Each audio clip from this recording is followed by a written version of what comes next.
Please give me the answer I need to make sure I get stenciled on this plaque.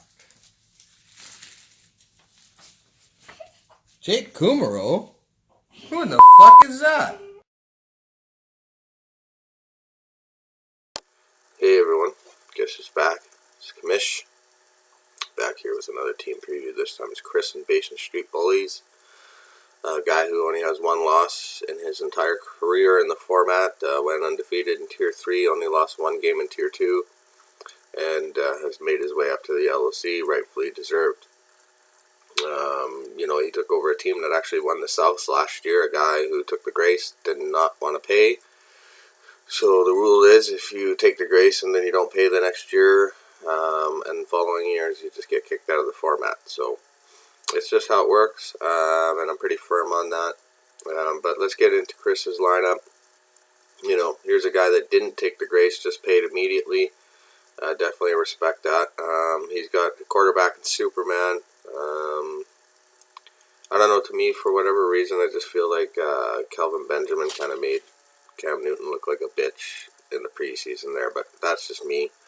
Running back, you got Kenyon Drake, Delvin Cook, and Jamal Williams. 3 legit starters there. Delvin Cook looks unbelievable. Wide receiver, you got Michael Thomas, Cooper Kupp, and Christian Kirk, who looks really good for Arizona. Obviously, maybe the guy will take over the number 1 role when Fitz retires. Tight end, you got Travis Kelce and Mike Gesicki, who they've said good things about.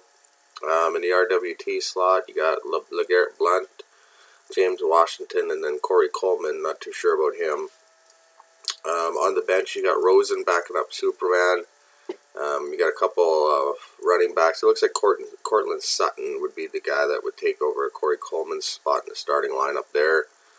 Couple of backup tight ends, but I know Hayden Hurst just went down for a bit. At kicker, we got Ryan Suckup.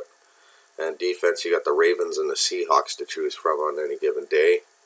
DL, kind of, I don't know, I'm going to say it's bullshit that Judon's a DL. I mean, the guy should be a linebacker. He's an outside linebacker.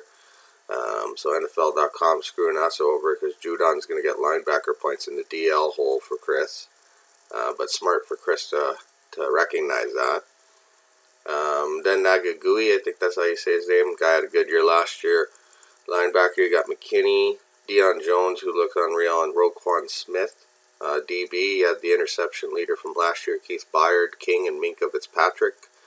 And in the DPs, Dory Jackson's going to get you those return yards as well, and he looks really good. Derek Barnett should make progress in his second year, and Zach Thomas. And you got Navarro Borman and Van Der Esch on the bench. So what I can see is Chris, he was fortunate enough to take over a pretty good team here, the South Division champ, and a guy that was a pretty decent owner. Just didn't want to pay for fantasy.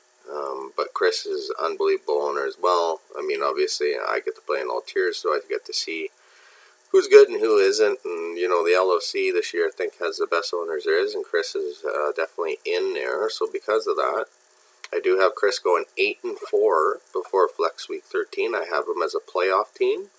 And I think he's going to be looking to make a statement here in the LOC, just like he has the last couple of years in Tier 2 and Tier 3.